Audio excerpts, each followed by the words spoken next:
चलिए बच्चों, अभी आपने देखा 3 तरह के हम पे ट्रायोड या वॉल्व होते हैं, ठीक है, एमिटर बेस कलेक्टर। तो उनको अब ज़रा हम यहाँ समझते हैं। जैसे ये पीएनपी ट्रांजिस्टर है, इस पे हमें समझना है कि वो कैसे कनेक्शन आते हैं उसके। तो देखिए, आपको पता है पीएनपी में एन बीच में सैंडविच होगा 2 पी के। देखिए, हमने एमिटर ज्वाइन करा पी को, कलेक्टर ज्वाइन करा सी को। आपको पता है एमिटर बेस कलेक्टर ही चलेगा ई बी सी, ठीक है। यहाँ पे भी आपका ई बी सी ही चलेगा। तो हमेशा आपको शुरुआत ई से ही करनी है, बीच में बी आएगा, बी मतलब बेस, बेस मतलब बीच में, कलेक्टर सी साइड में, सबसे साइड में आएगा, ठीक है। तो एमिटर इस बार पी से कनेक्ट है, ठीक है। कलेक्टर इस बार भी पी से कनेक्ट है, पर बेस इस बार एन से कनेक्ट है, जो बीच में होगा वो बेस में जाएगा। ये होता है पीएनपी ट्रांजिस्टर। एनपीएन ट्रांजिस्टर में क्या होगा भाई, एमिटर कलेक्ट होगा एन से, कलेक्टर भी कनेक्ट होगा एन से, जो बीच में है पी उससे कनेक्ट होगा कौन, बेस, ठीक है। तो भैया देखो, 2 तरह के हम पे जंक्शन बनते हैं। एक जंक्शन, कुल मिला के यहाँ 2 जंक्शन है। एक जंक्शन क्या है, पहले वाले पी और दूसरे वाले एन के बीच में है, और एक है राइट वाले पी और बीच वाले एन के बीच में। क्या बोला मैंने, एक है लेफ़्ट वाले पी और एक है बीच वाले एन के बीच में पहला जंक्शन, या उसे दूसरा मान लो, कोई दिक्कत थोड़ी ऐसे। और एक है कहाँ, राइट वाले पी और बीच वाले एन के बीच में। जो पहले वाले पी और एन के बीच में है बच्चे, उसमें कौन कौन है, एक तो एमीटर है और बीच वाला कौन है, बेस है। तो इसे बोलते हैं एमीटर बेस जंक्शन। और इसमें हम एक हाइपोथेटिकल बैटरी मान लेंगे VEE। बेस को कभी नहीं बोलते बैटरी, या तो VEE बोलेंगे या VCC बोलेंगे, ठीक है। और बच्चे, जो P और N के बीच में है, साइड पीछे वाले P और N के बीच में है, उसे बोलेंगे कलेक्टर बेस जंक्शन। ऐसे ही यहाँ होगा, देखो N और P के बीच में जो है उसे एमिटर बेस जंक्शन बोलेंगे, और जो C और B के बीच में है उसे बोलेंगे कलेक्टर बेस जंक्शन। यहाँ पे भी आप देख सकते हो, आपको भी पता है emitter base collector, emitter base collector. अब यहाँ पे एक चीज़ याद रखना, क्या है एमिटर बेस कलेक्टर, जैसे आप देख रहे हो। तो यहाँ पे हमने ये बनाया है किसके लिए, PNP के लिए, ठीक है। एमीटर के ऊपर यहाँ पे क्या होगा, अगर मैं आपको डायग्राम से दिखा दूँ, तो यहाँ पे क्या होगा बच्चे, वो भी देखते हैं, 1 मिनट ज़रा देख लेते हैं क्या चीज़ है। अगर हम ध्यान से देखें डायग्राम में, तो यहाँ है P, ठीक है, ये P है, ये भी P है, ये N है, ठीक है। ये P है, ये P है, ये N है। P में क्या ज़्यादा होते हैं, होल्स ज़्यादा होते हैं, क्या कम होते हैं, इलेक्ट्रॉन्स कम होते हैं। PNP बना रहे हैं ना, ठीक है। तो एमीटर से यूँ गया ये कलेक्टर, और बीच में क्या आएगा, बेस आएगा। Same goes for here. अगर हम यहाँ देखें तो यहाँ पे मेजॉरिटी कौन होता है, NPN। तो ऑब्वियसली इलेक्ट्रॉन मेजॉरिटी है, तो इलेक्ट्रॉन के लिए एरो ऊपर को बन गया, ठीक है। तो आप ये चीज़ें याद रखना, डायग्राम कोई सा भी। अब ये तो कोर्स में नहीं है, working of PNP transistor, but अगर आपको समझना है तो समझ लीजिए।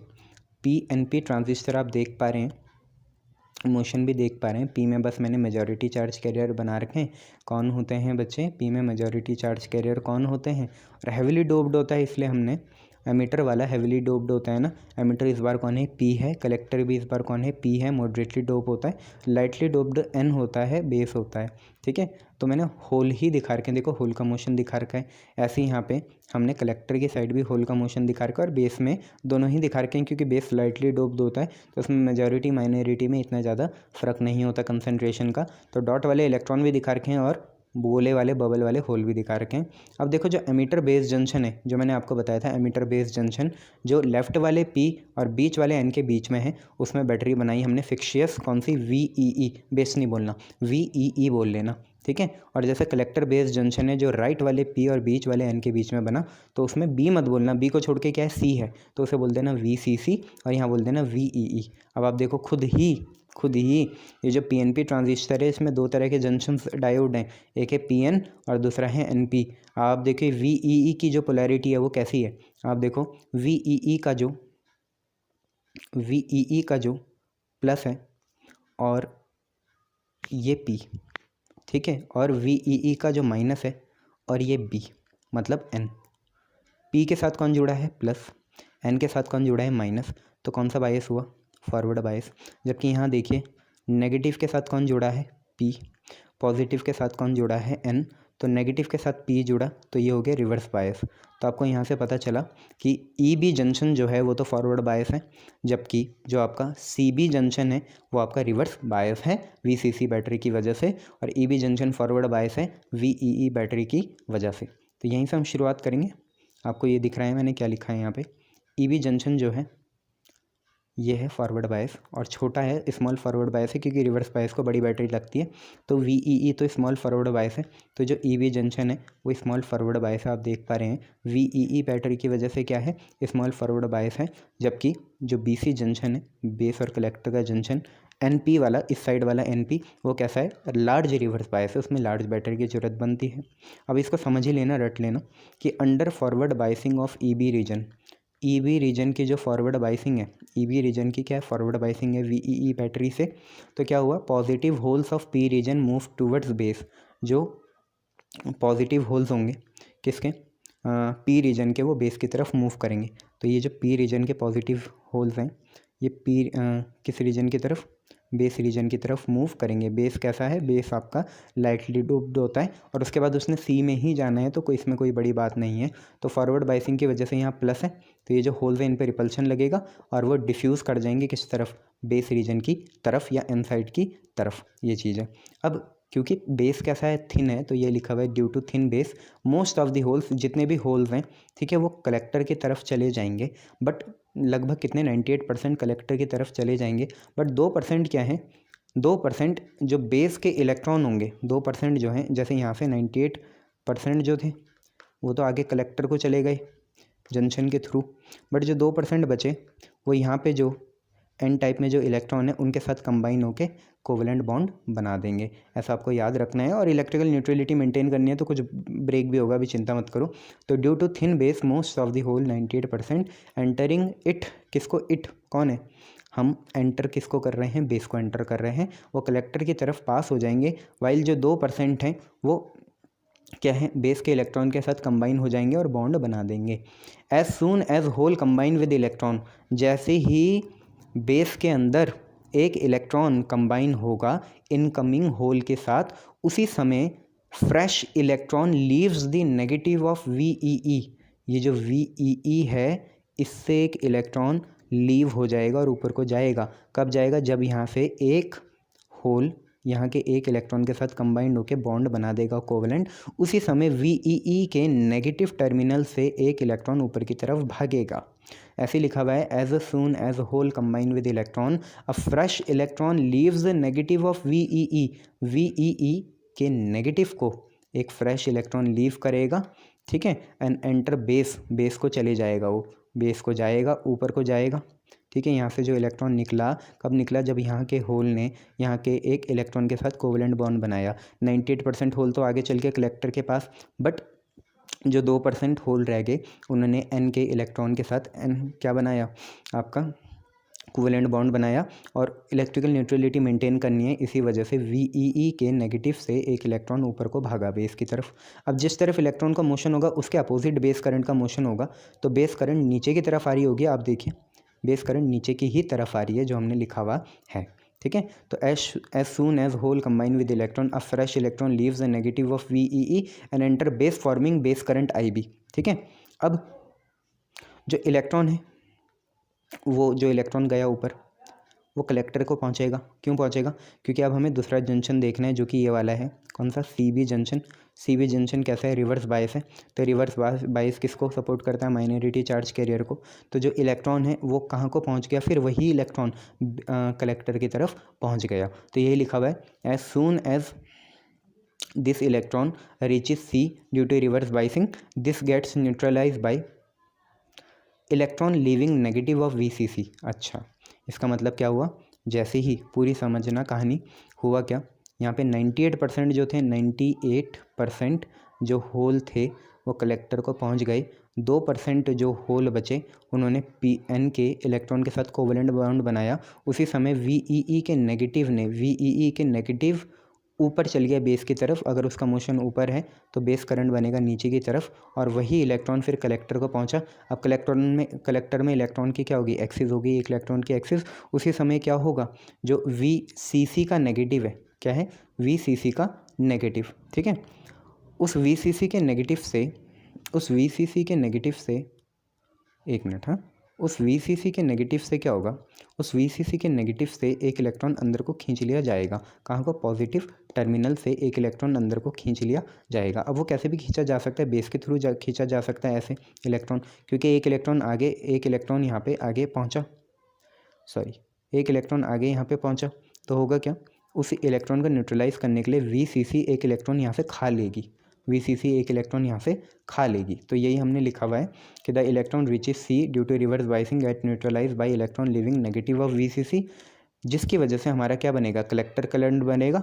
और बेसिक सी बात यह है कि जो कलेक्टर करंट, क्योंकि यहाँ से आपका एक इलेक्ट्रॉन ऊपर गया, यहाँ से आया था, तो वो इलेक्ट्रॉन ऐसे गया, एक इलेक्ट्रॉन ऐसे आ रहा था, तो सिंपल सी बात यह है कि जो हमारा कलेक्टर करंट का जो इलेक्ट्रॉन था वो ऊपर को गया, तो कलेक्टर करंट आएगा नीचे को, बेस करंट आएगा नीचे को, और एमिटर करंट ऐसे जा रहा है, तो IE ये रहा, IB नीचे है, IC भी कहाँ है, नीचे है, तो कुल मिला के एमिटर करंट दोनों ही करंट से बनेगा बेस प्लस कलेक्टर। तो वही हमने यहाँ पे लिखा हुआ है I emitter is equal to I base plus I collector. तो कुल मिला के ये बात है।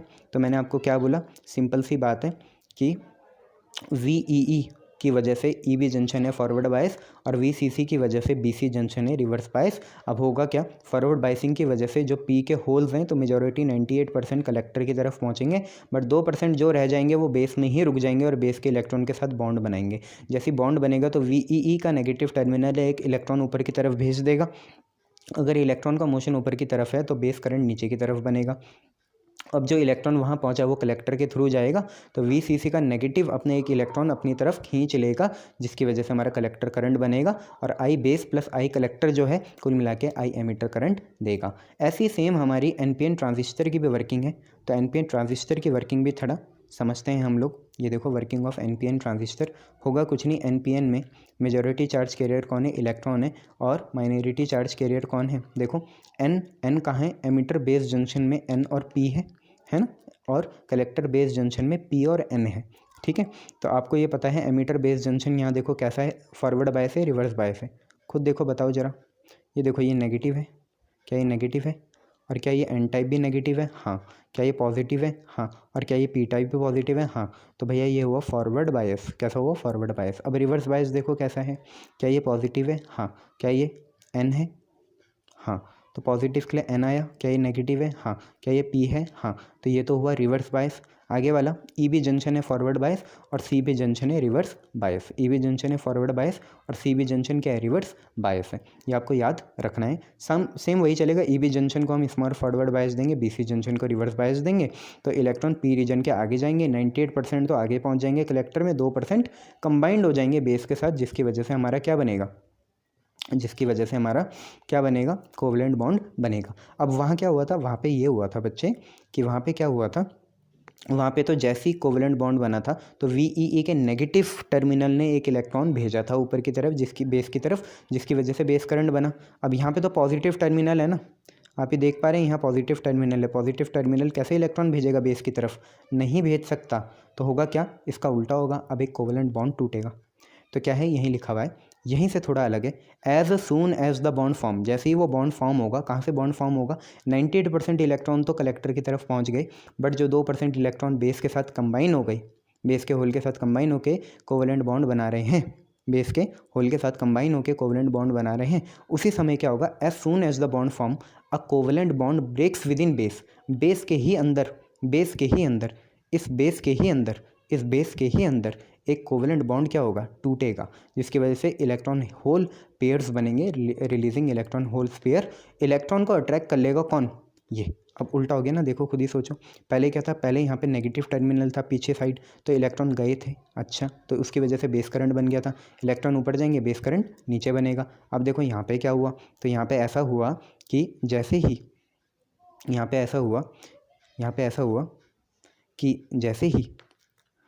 ही क्या हुआ, कोवलेंट बॉन्ड यहाँ पे बना, उसी समय क्या हुआ, यहाँ पे एक ब्रेक भी हो गया कोवलेंट बॉन्ड, जिसकी वजह से इलेक्ट्रॉन और होल रिलीज हुए। अब इलेक्ट्रॉन को ये पॉजिटिव टर्मिनल जो है VEE बैटरी का ये क्या कर लेगा, अट्रैक्ट कर लेगा। तो यही लिखा हुआ है कि a covalent bond break within base releasing electron hole pair, the electron is attracted by positive terminal of VEE। अब इलेक्ट्रॉन को अट्रैक्ट कर दिया किसने, VEE के पॉजिटिव टर्मिनल ने। पहले रिलीज़ करा था, इस बार अट्रैक्ट कर लिया है। PNP में रिलीज़ करा था, NPN में अट्रैक्ट कर लिया है।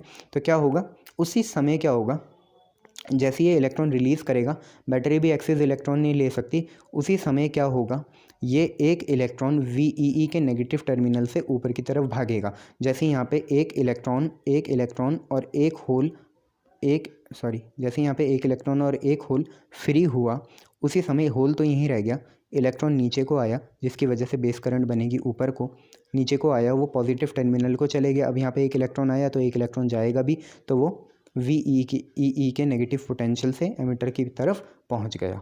वही हमने लिखा हुआ है कि the electron is attracted by positive terminal of VEE and electron leaves a fresh type का इलेक्ट्रॉन है जो बैटरी से निकलेगा, negative of VEE and enter emitter E causing base current IB and the new hole in base produce. ये तो सारी बातें समझ में आ रही है। अब जो इलेक्ट्रॉन एंटर कर रहा था कलेक्टर, ठीक है, under reverse bias attract bye positive of VCC forming IC collector current. तो ये कोई नई बात नहीं है, एक इलेक्ट्रॉन यहाँ से आगे को जा रहे थे, ठीक है, उसकी वजह से वो इलेक्ट्रॉन ऐसे मूव करेगा नीचे की साइड, तो कलेक्टर करंट कहाँ मूव करेगी, ऊपर की साइड। सिंपल सी बात है, उस इलेक्ट्रॉन को अट्रैक्ट कौन करना चाहेगा, VCC करना चाहेगा, उसका पॉजिटिव पोटेंशियल, जिसकी वजह से हमारा कलेक्टर करंट बन जाएगा। तो यहाँ पे भी कोई दिक्कत वाली बात नहीं है। देखो कलेक्टर करंट ऊपर बन रहा है, कलेक्टर करंट आपका कहाँ है, ऊपर है, क्योंकि कलेक्टर का इलेक्ट्रॉन आया नीचे, ठीक है, बेस का इलेक्ट्रॉन नीचे तो नहीं आया था, बट ऑब्वियसली वही बात है, बेस के इलेक्ट्रॉन को VEE ने अपनी तरफ खींचा था, जो कोवेलेंट बॉन्ड से टूटा था ना, इलेक्ट्रॉनों से VEE के पॉजिटिव पोटेंशियल ने अपनी तरफ खींचा था।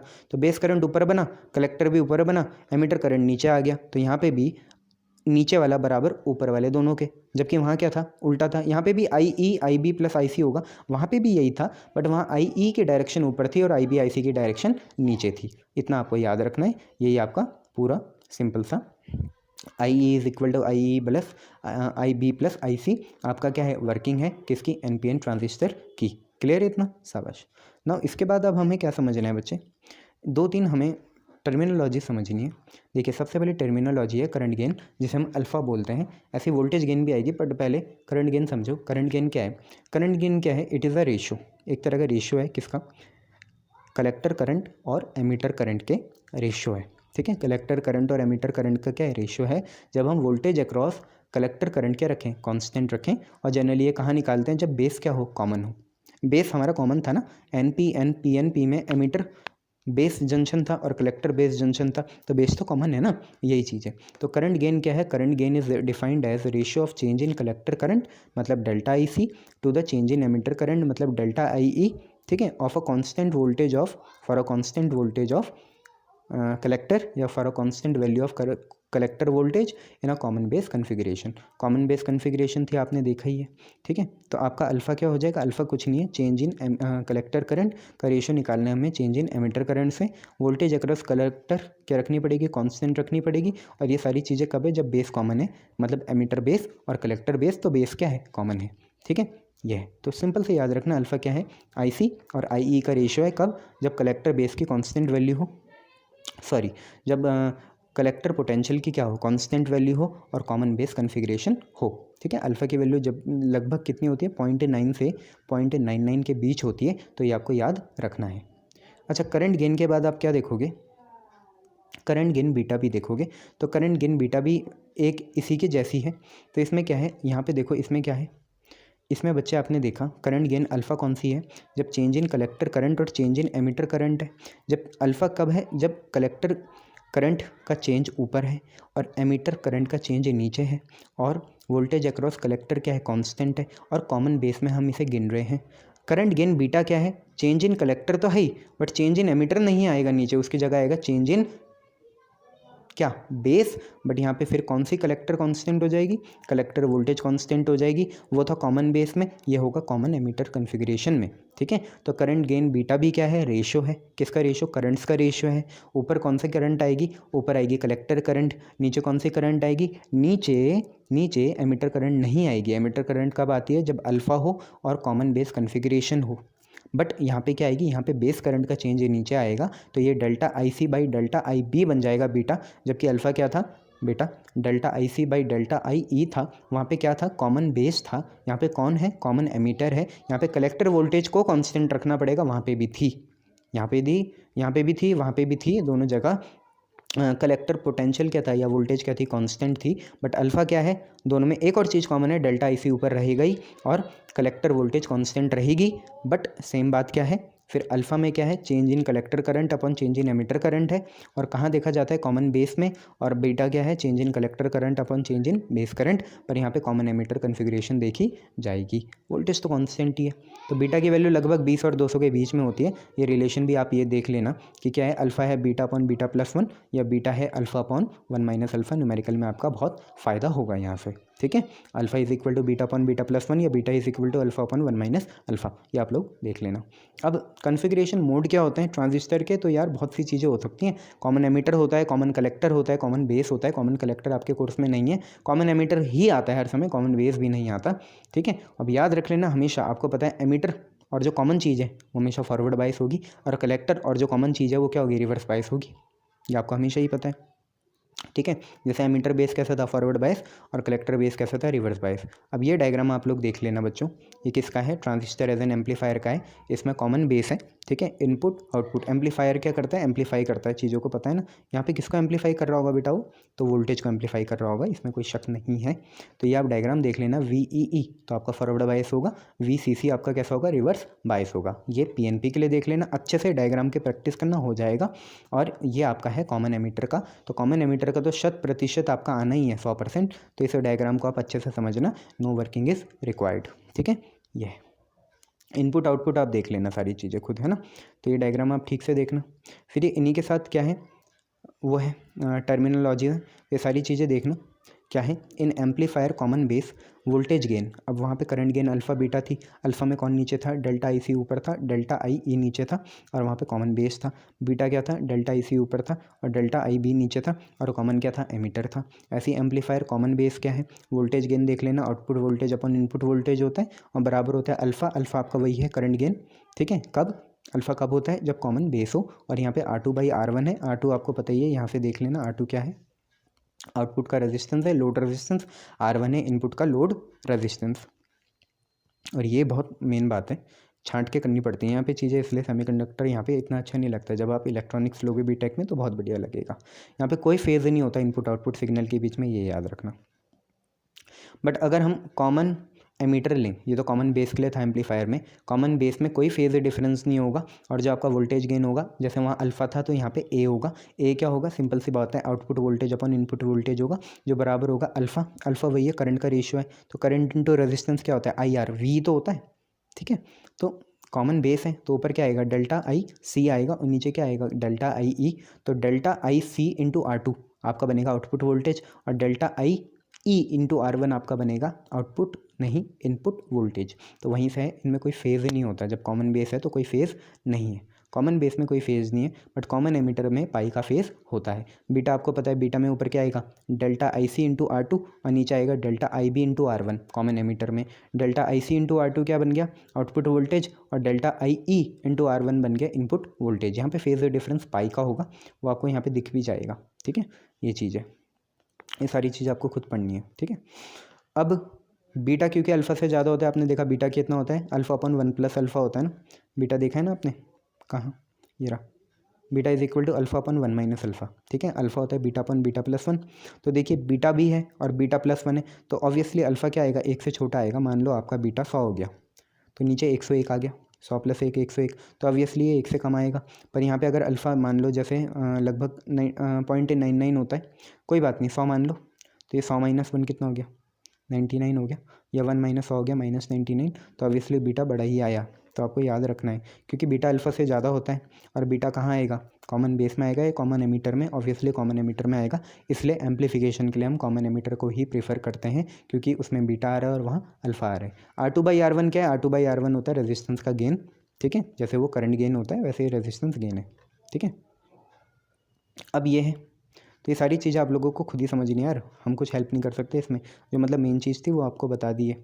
अब जैसे ट्रांजिस्टर एज एन ऑक्सीलेटर है तो इसका पूरा डायग्राम देख रहा, इसको हम ऑक्सीलेटर, आप जानते हैं ऑक्सीलेटर एक ऐसी डिवाइस है जो डीसी को एसी में कन्वर्ट करती है। रेक्टिफायर क्या थी, रेक्टिफायर एसी को डीसी में कन्वर्ट करती है, जबकि ऑक्सीलेटर क्या करती है, डीसी को एसी में कन्वर्ट करती है। डायग्राम अच्छे से बनाना, अच्छे से वाइट पेपर में, कोई दिक्कत वाली बात नहीं होगी। अच्छा, इसको हैप्टिक फीडबैक सर्किट भी कहते हैं, ठीक है, या पॉजिटिव फीडबैक सर्किट भी कहते हैं। तो इसमें एसेंशियल पार्ट देख लेना कौन कौन है। सबसे पहले तो एलसी सर्किट होगा, जिसे हम टैंक करंट भी कहते हैं। एलसी सर्किट आप जानते हो, उसमें ऑक्सीलेशन होता है, रेजोनेंस होता है। फिर है ट्रांजिस्टर एम्पलीफायर, जो एम्पलीफाई करता है एलसी ऑक्सीलेशंस को, है ना। एम्पलीफायर आप जानते हैं जो डीसी को एसी में कन्वर्ट करेगा। अब पॉजिटिव फीडबैक सर्किट क्या है कि इस अरेंजमेंट में a fraction of output voltage और current is fed back to input circuit in same phase at the input signal. मतलब इस अरेंजमेंट में जो हमारी आउटपुट वोल्टेज या करंट है उसको वापस दोबारा भेजने देना, कहाँ पे, इनपुट सर्किट में। इनपुट सर्किट कौन है, एलसी ऑक्सीलेशन वाला ही हमारा इनपुट सर्किट है, ठीक है। और सेम फेज में भेजना। बीटा आपका वही है, फीडबैक फ्रैक्शन है। Beta generally voltage current gain भी होता है जब हम पे क्या हो, कॉमन एमिटर कन्फिग्रेशन हो, ठीक है। अब एक ये क्रिएशन आती है, क्राइटेरिया क्या है, बार्क-होशन क्राइटेरिया। ये बोलता है बीटा इंटू ए क्या है, वोल्टेज गेन है, बीटा क्या है, करंट गेन है। कब, जब कॉमन एमिटर हो। अगर ये ग्रेटर देन इक्वल टू 1 हो तो आपकी फ्रीक्वेंसी या फीडबैक ऑक्सीलेशन आती है। फ्रीक्वेंसीज ये आपने पढ़ाई है 1/2π√LC। तो ये सारी चीज़ें आपको खुद समझनी है, ठीक है, बार बार देख लेना, हो जाएगी। फिर ये बना लेना कॉमन एमिटर कन्फिग्रेशन। ये तो आप मान के चलो साहब 100% आएगी, 100% ये आनी ही है कॉमन एमिटर कन्फिग्रेशन एम्पलीफायर के लिए। पूरी देख लेना ये डायग्राम अच्छे से, इसकी कोई वो चीज़ नहीं होती, ठीक है। और इसका ये फार्मूला भी देख लेना, ये आपको हमेशा ही आता है। VCC वोल्टेज अक्रॉस क्या, कैपेसिटर नहीं, थप्पड़ मारूंगा, क्या है, collector, voltage across collector emitter plus ICRL, ठीक है। ये सारे फार्मूले आप लोग देख लेना, ठीक है। ये चीज़ है। देखो कॉमन एमिटर फॉर NPN, जैसे ये आपने देखा common emitter configuration for amplifier, ऐसे NPN के लिए। तो एमिटर वाली जितनी भी है ना वो सारी बहुत इंपॉर्टेंट है, तो ठीक से देख लेना आप लोग, ठीक है। और फिर इसके बाद जैसे ये कॉमन एमिटर कन्फिग्रेशन में इनपुट कैरेक्टरिस्टिक्स और आउटपुट कैरेक्टरिस्टिक्स बहुत इंपॉर्टेंट है, ठीक से देखना आप लोग, इनपुट और आउटपुट कैरेक्टरिस्टिक्स, ठीक है। इनपुट कैरेक्टरिस्टिक्स और आउटपुट कैरेक्टरिस्टिक्स बार बार बना ला, इसके अंदर की गहराई आपको समझ में आ जाएगी, ठीक है। अभी समझाने का कोई फ़ायदा नहीं है कि कट ऑफ रीजन क्या होता है, सैचुरेशन रीजन क्या होता है, क्योंकि आखिरी में आपने रगड़ा ही मानना है इसमें, ठीक है। समझाने के लिए इतनी अच्छी वैसे थ्योरी है भी नहीं 12th क्लास में इन चीज़ों को, ठीक है। तो प्लीज़ कोशिश करके मैं 2-3 बता देता हूँ। क्या चीज़, एक तो आप ट्रांजिस्टर एज एन एम्पलीफायर में कॉमन एमीटर पढ़ लेना, ये वाली चीज़, ठीक है। दूसरी common ammeter configuration for amplifier, यही वाली चीज़, इसको ऐसे बनाया गया है, ठीक से देख लेना। इसमें फेज़ रिवर्सल भी दिखा रखा है। एम्पलीफायर की input voltage output voltage gain देख लेना, ठीक है। हैप्टिक फीडबैक या पॉजिटिव फीडबैक सर्किट वाला बना लेना। फिर इसके बाद यहाँ पे कॉमन एमिटर फॉर NPN अच्छे से बनाना ये पूरा, ठीक है। देन उसके बाद ये बहुत इंपॉर्टेंट है, इनपुट कैरेक्टरिस्टिक्स, आउटपुट कैरेक्टरिस्टिक्स और ट्रांसफ़र कैरेक्टरिस्टिक्स ठीक से बनाना, ठीक है। बाकी तो कुछ नहीं है। और ये टर्मिनोलॉजीज़ आप लोग याद रखना, करंट गेन बीटा AC क्या होता है, ऑल्टरनेटिंग वोल्टेज गेन AV क्या होता है, और ऑल्टरनेटिंग पावर गेन AP क्या होता है, ट्रांसकंडक्टेंस क्या होता है। ये इतना इंपॉर्टेंट नहीं है PNP कॉमन बेस, ठीक है। इसके इनपुट आउटपुट कैरेक्टरिस्टिक्स भी इतनी इंपॉर्टेंट नहीं है जितनी कॉमन एमिटर की थी।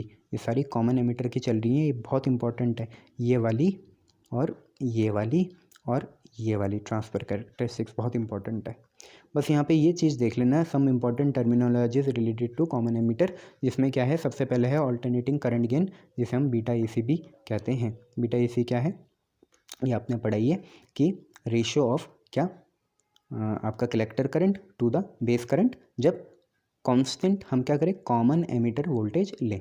ऑब्वियसली कॉमन एमिटर के लिए है, तो ये है जब कॉमन एमिटर कन्फिग्रेशन हो और उसमें हम कलेक्टर करंट का रेशियो बेस करंट के साथ निकालें तो उसे हम ऑल्टरनेटिंग करंट गेन बोलते हैं। ऐसी ऑल्टरनेटिंग वोल्टेज गेन क्या है, कुछ नहीं, जो ऑल्टरनेटिंग करंट गेन था उसमें आपको क्या करना है, रेजिस्टेंस आउटपुट और रेजिस्टेंस इनपुट, मतलब रेजिस्टेंस गेन का रेशियो मल्टीप्लाई कर देना है।